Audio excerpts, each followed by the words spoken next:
Larry, thanks very much for joining me today. I really appreciate you coming on the channel. It's really cool. Yeah. I just had this idea. I think, as you know, to sort of showcase a UK company that is making what I think is great products, windsurfing products, and to give people out there a bit of a chance to understand the products and to understand a bit about the company. And I guess to understand it from you, because you own the company and you're behind the products. So what better way to do that than to actually have a chat online, which is cool. And I think, I just want to say from my perspective, the idea was about showcasing products and getting people who are behind the products to talk about them. And I hope to do more of this in the future if it's of interest to people. But I think this kind of thing is of interest to me, and I don't think there's enough of this in windsurfing. And my sort of passion for windsurfing makes me want to find this out and learn more. So Yeah, I think so. I think sometimes in reviews, etc., you sort of look at people and you know it's board riders pushing their own brands, etc. You know, it's paid for. It's almost like paid for channel, whereas. You know, I saw your review on the glove thing because I was looking around for gloves, and that was good. You know, Paul, you're doing a great job. You know, thank you for that. Own personal experience. Do you know, I've had good feedback on that, and I think one of the things generally I've had feedback on is, again, I've no axe to grind. So if I choose to sail Neil Pride sails, that's my choice. I could choose any other sail manufacturer. I happen to like Neil Pride. I think that's really good. And I will be, as I was when I reviewed the boards, I reviewed both my Summer Quantums, one of them which is behind me. I was enthusing about the boards and why I liked them, but I was also very honest on some of the things I felt were not as good as they could be. And the same with the gloves, you know, it's just honest opinion. And I think that's what people want, rather than having a whole lot of sales that are reviewed. And guess what? Every single one of them are amazing. Well, that doesn't really help people, does it? It doesn't really help. Can I ask you a question? How is the pandemic, or has the pandemic impacted you at all, or from a work perspective and from MK? Yeah. How does that go for you? So the pandemic has certainly been an interesting episode. If you were to think back to last year, in the spring of last year, when we went into lockdown, you know, everybody was scared. You know, it's like, what on earth is going to happen to this world? But when we started opening up, when we got the go ahead by Boris to open up, go out and do water sports, when we went out, and all of a sudden there's this great big urge of people wanting to get on the water and windsurf or sup or do anything related to do with the water, you know, get out again, you know, because people are sick and tired of being locked up at home, unlimited exercise. So in that way, it has actually boosted, in my opinion, windsurfing. You know, I'm facing unbelievable demand, you know, for kit. At the moment, we're out of stock of carbon booms. That's as a direct result of both the demand and also the global supply chain. We'll go into that a little bit later on. I think you've got something slated for that. But it has been both sweet and sour. Yeah. So again, I think as many people are reporting, if they get stock in, it's going like that. But you're actually just, in terms of actually getting you at the moment, you obviously have your own products, but you can't get them out of manufacturing source. Yes, we can get them. It's delayed. The costs have gone up steeply, and I don't know if you have heard shipping rates have gone up 10 times. You know, and 10 times and twice as long. Yeah, it's just crazy. You know, the global supply chains has gone ballistic. Bonkers. And so, can you tell us a bit then about where? Let's talk about the products and where, you know, where's your products made, and what's that process like, and what you know, who are you working with to actually manufacture, and be interesting. Yeah. So coming back to a little bit more about MK, I think the products. What we are generating a lot of interest at the moment in the UK windsurfing market is we're getting a lot of good reviews on our carbon booms. In terms of where we get them made, we actually made them in a factory in China, which is probably one of several, only very handful of factories in the world that could make consistent, good quality carbon products. So we took that on. We don't skimp on the quality.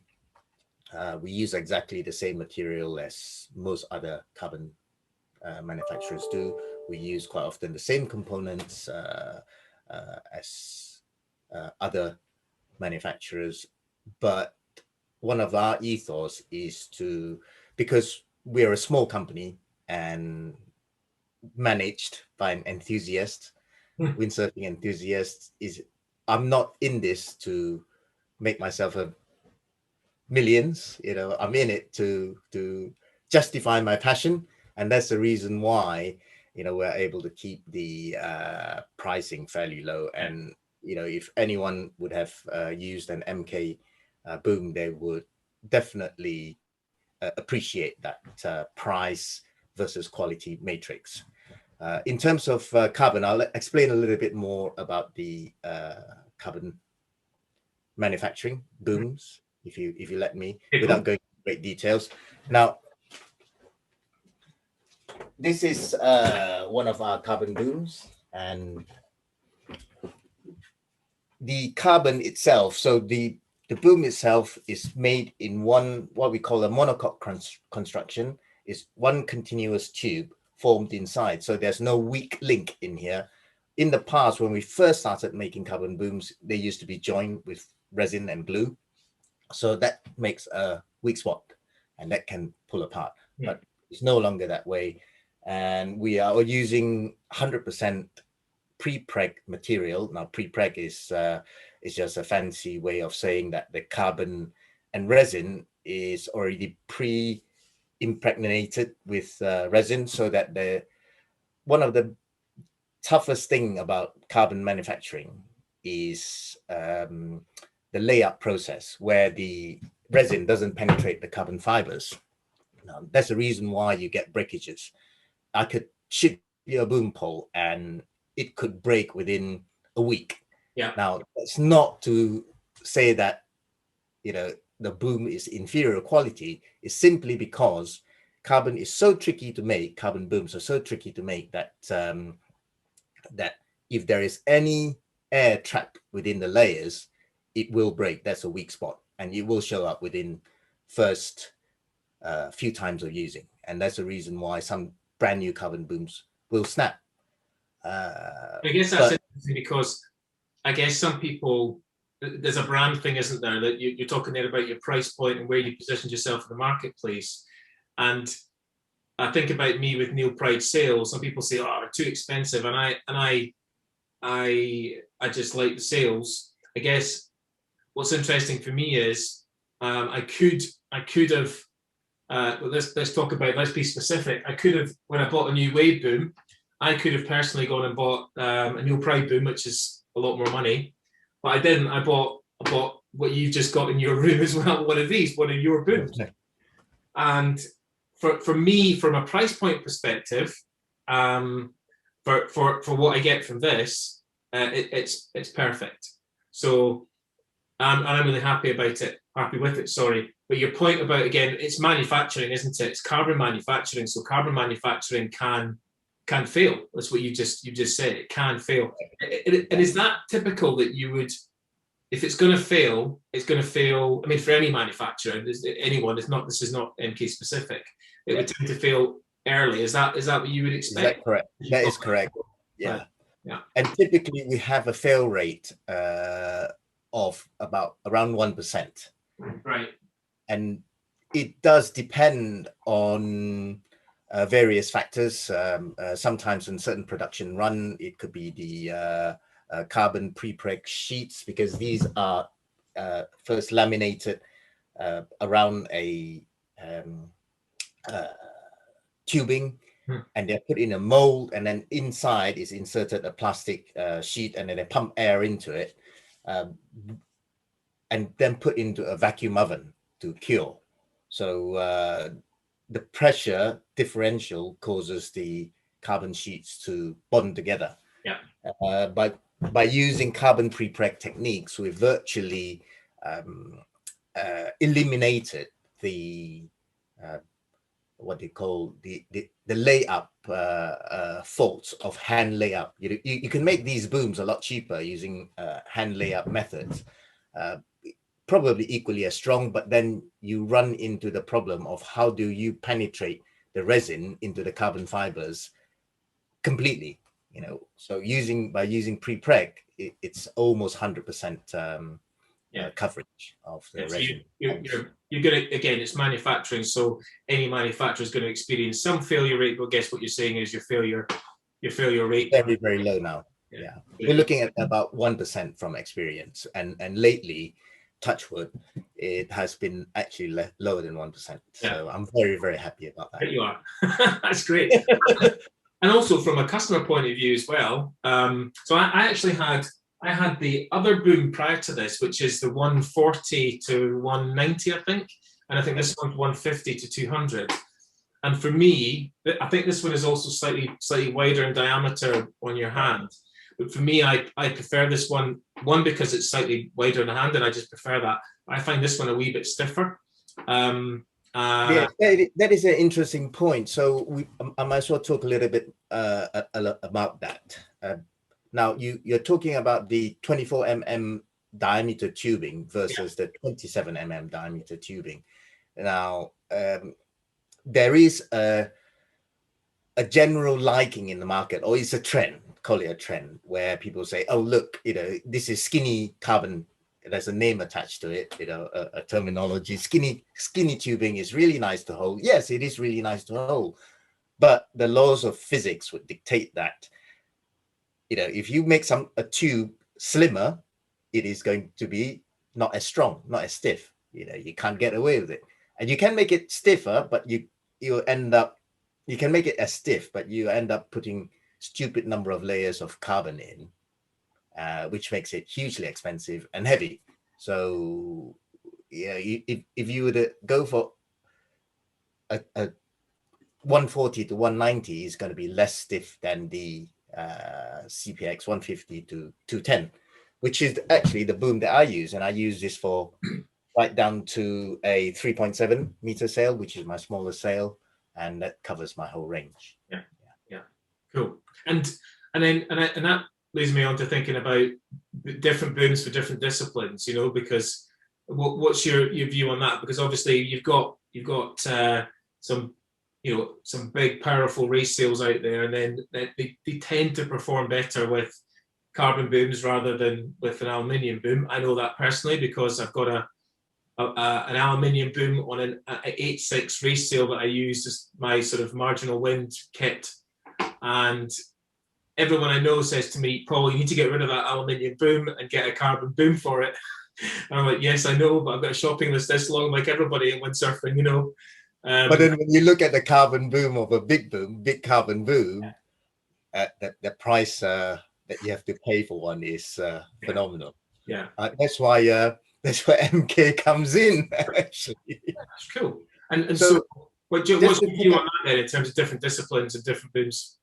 So just to take you up on that point, is that we select our ranges carefully. Currently, we have 4 carbon models that take us right through to the range of discipline. So right at the very wave end, you have the 140 to 190, which is on a narrow diameter.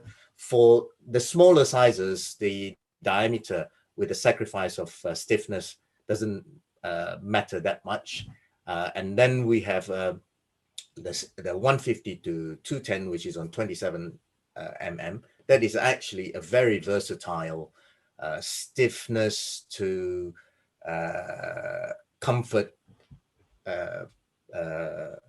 compromise, if you like, for carbon boom, and it covers a huge range. Most recreational sailor will use 150 to 210 tail sizes. It goes up right to about 7 meters, 6.5 meter.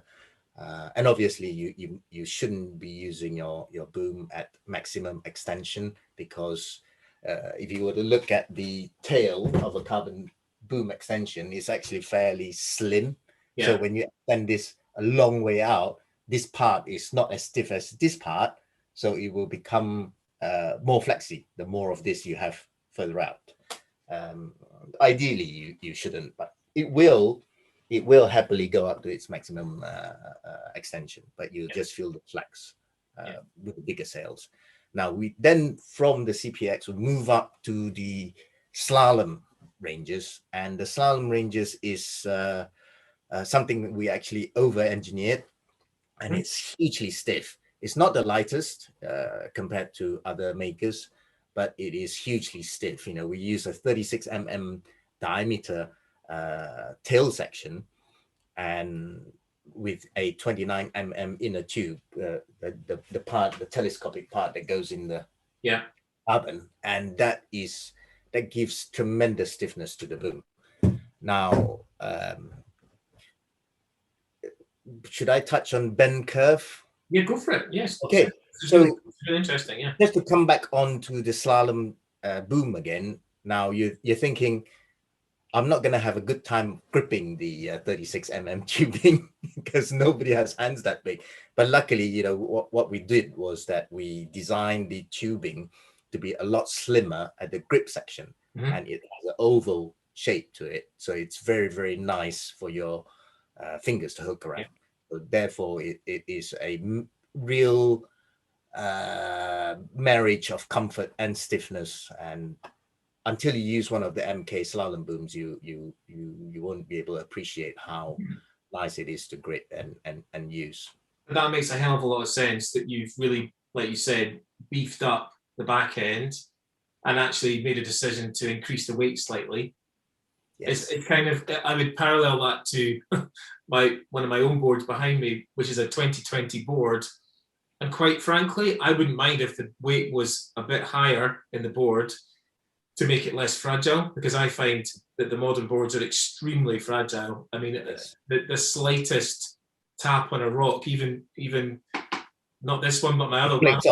Yeah, I carried it into the beach the other day, and I caught the edge of it on a rock, and the piece just chipped off, and I wasn't doing anything. I wasn't doing anything at all.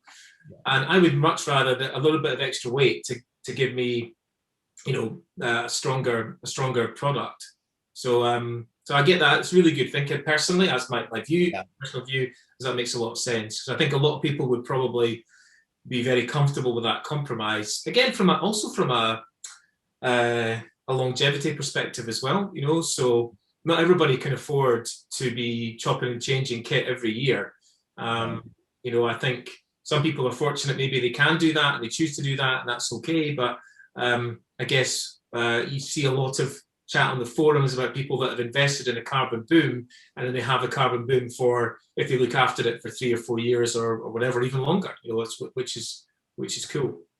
Yeah, I think so. I think there's a lot of recreational sailors when they start this tend to always start off with alloy booms, and they then progress onto better equipment. And then, you know, where do you go? Do you get the latest sails, latest boards? You know, what suits you? You know, windsurfing has got so many aspects to it. But one of the key investments, I believe, is a really good investment, is in a carbon boom. You know, and in a well-designed, well-priced carbon boom. And the advantage of carbon, obviously, as you know, is that it doesn't corrode. I personally never wash my booms. You know, I sail in salt water. When I finish with it, I put it in the van, and it lives in the van for the whole time. So I never wash it, and it hasn't failed me. I have booms up to 5, 6, 7, 8 years, and yes, the plastic parts do get brittle over time, as any plastic parts do, because that's the nature of plastics, and they need to be replaced. But they are very cost-effective components to replace, and we have the spares here. I get a hard time for my friends because I'm really anal about all my windsurfing kit, and I do rinse this down with this boom. but my I'm laughing. My aluminium booms. I'm pointing because they're downstairs in my garage. I have to pretty much take them apart after I've been sailing and rinse them down and use something to try and keep them, moving smoothly. And definitely they're just getting over time. They're probably 18 months old now, 2 years old. Yeah. They're starting to play up. Moving them in and out is becoming difficult. So, you're right. I totally get it. That's why I bought this. And they last twice as long. In my experience, they last twice as long, and you get the benefit of the stiffness of carbon, the lightweight not so much, but mostly the stiffness of carbon. And our carbon booms are not twice more expensive than alloy booms, so it actually is great value for money. Yeah, that's a good point. Really good point. And what about other products then? Because I know, because I've got some. I think I've got this again is just fluke. I think I've got about 3 MK carbon extensions, the short ones, which I like. Again, for me, they were good, sort of price point wise, and they seem to be, they've done a good job. So you've got extensions. Let's talk a bit about those as well then, Larry. What else have you got in the company? Yeah, we've got carbon extensions. This is the latest iteration of one, and they are we've changed the base adapter slightly. The advantage of this version is that it allows your pulley tackle to get all the way down close to the pulley, whereas the previous version, it left about a 2 or 3 meter. You can get close to the pulley, but just you can't downhole it to 0. Yeah, that's whereas with this you can down to 0. In terms of the carbon quality, it's price point wise, it is the pretty much the same as alloy booms. But if you were to look at if I put it closer to the camera, I don't know if you can see the layup of it. It's just a sexy product, if you ask me. I like that. And we also make extensions, and they're very, very robust extension. Both the the mast base, extensions and the mast base have got a good following in the UK because they're made to last. They actually are made to last. I didn't know you did mast bases as well. Actually, straight up. Obviously, I've got extensions, but not. But I've got different mast bases. Didn't know you did mast bases. That's interesting. Yeah, the mast base, we only do universal pins ones, and this pin is forged in one piece with the this section here, so there's no chance of the pins shearing off, which quite often happens with corroded products, where it's screwed onto a bolt in the middle. A lot of products are like that, so we find that this version is the most reliable, and at most you have to replace your tendon every 2 or 3 years, and the way to do it is that you inspect them by bending it back and forth and look out for cracks, and if they're no cracks in them, you can carry on using them. When you start seeing cracks appearing in them, change them. They're only about 10 pounds each. And check regularly, which is something my friends and I did. We were away sailing last October on Tyree, and we had some downtime. There wasn't many wind in a particular day, so we all got the mast bases out and started checking them, and lo and behold, there's a few wee problems. So it's good thing to do.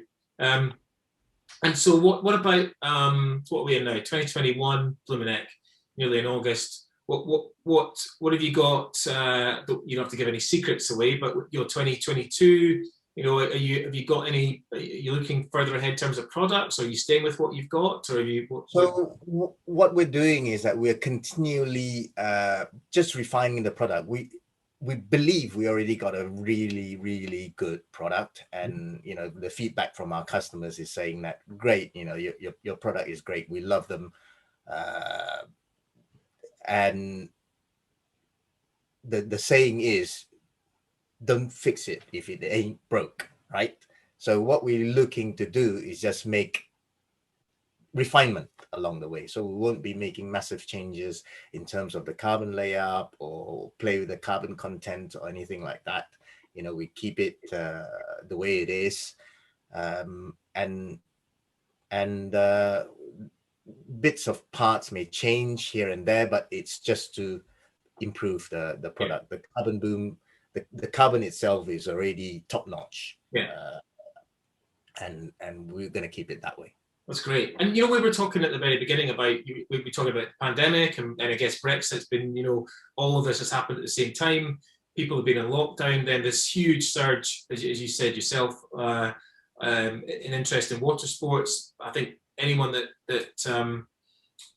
pretty much anybody that didn't have a paddleboard previously now has one. You know, I think the uptake in people buying paddleboards has just gone through the roof, and which is cool. I think it's great. People are getting out in the water. What's your view, like holistically, on windsurfing? And I'm really interested in this. You know, just people's opinion on this. You know, my own story is I used to windsurf way back 20 plus years ago, and it was my absolute everything. It was my whole life. I worked, but you know, windsurfing and competing and all the rest, it was a massive thing for me. I had an 18-year break, and then I came back in 2018. So, and now, you know, I'm a family guy and I've got a job and all the rest of it. But again, I'm so passionate about it, and I love the sport. I think the sport's amazing. I think the people in the sport are amazing too. But I think that windsurfing is on the comeback, is my personal view. What's your, do you have a view on that? I think it's so interesting that you have your, what I would call a returnee. I never ever left windsurfing, but I too went through the period of having a family and kids, you know, and windsurfing sort of fell by the wayside a little bit. But you're such a typical story. I get so many people calling up, you know, I want to get back into it, and people I communicate with on Facebook, and they say it's the same thing. You know, people who used to windsurf in the 90s, early 2000s, gave it up for a period of time, and now, you know, their lives are more settled. They want to get back into it. But it shows you that, you know, what a great sport windsurfing is. You know, that draw is tremendous. Of course, we now have the competition from kite surfing, windsurfing, foiling. Foiling is still windsurfing, which also adds to the appeal of the discipline. But I see a huge crossover between all those, because they are equally all, you know, people keen to get on the water and keen to use other form of propulsion to get them along. And there's no feeling like getting on the water and being propelled forward by an invisible force. Now, if you were to ask me as to which of all those sports are the best, I still have to say windsurfing. I've tried one or two of them. For the reason is, windsurfing, to me, in my opinion, is the most dynamic out of the three. You know, if you were to look at all the other sports, none of them are as dynamic and connected as windsurfing, you know, where the whole motion, your body, the rig, and the board is connected as one. You know, it's similar. Surfing is similar, but surfing is more, what would you say, one-dimensional, in that you have the wave and the board to deal with, whereas, you know, in windsurfing there are other elements that start coming. Well, I know what you mean. I like the fact that windsurfing, I've always felt this, that you're the conduit between you as a person, between the wind and the sail and the board and the water. You know, you're that sort of force that everything's going through, and I love that aspect of it. You know, you feel everything. So you're so connected to it. You're in tune with it. You know, it's every little changes you make, and it is challenging. You know, windsurfing is very, very challenging. But I picked up the sport many years ago, and the first 2 days I didn't get going on it. I just kept uphauling the sail and falling back, but I knew I loved it. So I like a challenge, and it appeals to people who like a challenge. Definitely. And they stay with it. A persistent sport, as I call it. And what about wing foiling then? Because I was at the beach last Wednesday. I was out windsurfing. I was on my sort of slalom gear because it was marginal winds, about probably 15 to about 18, 19 knots of wind. And I noticed this time 5 people out on dedicated wing foil boards, and they had, you know, an ash, other, I can't remember, F wings as well. So there was different, different brands coming up, but 5 of them this time, quite interesting. And I spoke to a couple of the guys, and they said that they also windsurfed, I knew that, but they were looking to replace wing foiling from kite surfing. So they were going to drop kite surfing, pick up wing foiling, and windsurf as well when it was windier. Yeah, probably. Yeah, I think there'll be a large element of that, because wing and kite will probably compete with each other, whereas windsurfing is very much on its own. In the early days of kite surfing, if you went to somewhere like Tarifa, which is a kite city, all the kite surfers will kite surf when the wind is light. But as soon as it blows a 4, 6, 7, they all go down to their windsurfing kit, because that dynamism is very, very hard to replicate. Yeah, very hard to replicate in other equipment. I think it's I was talking to the guys at SEA last week, and I think it's really cool. I just think it's they're on the water. It's all a kind of extension of surfing. It's a new thing. It's the foil, and I think if it brings more people to the beach, to the water, and they're out doing stuff. And for those that don't windsurf, who knows, they might get exposed to it by seeing other people windsurfing, and then they do both. Oh, good. I think. For me, one question I was going to ask you before we wrap up, but distribution-wise, so I bought this boom through someone else who was retailing your boom. Are you retailing through other people, or are you retailing on your website, or what are you doing in that respect? Well, we do sell direct, but luckily we have got a core group of very supportive retailers, and they cover a large part of the South Coast, even down to Cornwall through Mark Gohegan. Andy Biggs, we have Pool Harbour Water Sports, Surf Lado locally to me. And they sell our kit, and they do a great job at it. And I'm so happy. And, my customers have become my friends too. And they are happy too, because when they sell equipment, their customers go away smiling, because of the amount of money they've just paid for a good piece of kit. They get them to come back. It's great. More than good. It's great. Brilliant. Cool. And to finish off, then, what's your so what are you as a windsurfer? Are you a wave guy? Are you a slalom guy? Are you all round? Are you wave is a passion. I've never done freestyle. Okay. Wave is obviously the elusive passion. I just sometimes wish that I lived down in Devon or Cornwall or somewhere like that, whereas wave in every direction, wind direction. But I race slalom as well. I race in the UKWA. I try to because it is fun, just drag racing your mates and trying to do it in my 50s. It's great fun. It is. So I'm the slalom and wave sailor. Yeah, good. It's good all around. Great. Listen, thank you so much. I think that's been for me really interesting.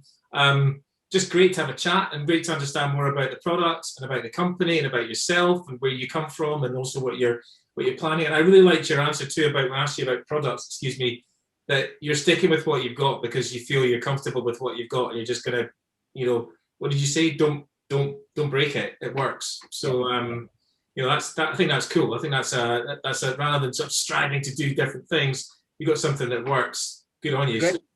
Which is cool. Listen, Larry, thank you very much. Yeah, thanks for organizing this, Paul. It's much appreciated. Absolute pleasure. All right. Cheers, Larry. Cheers.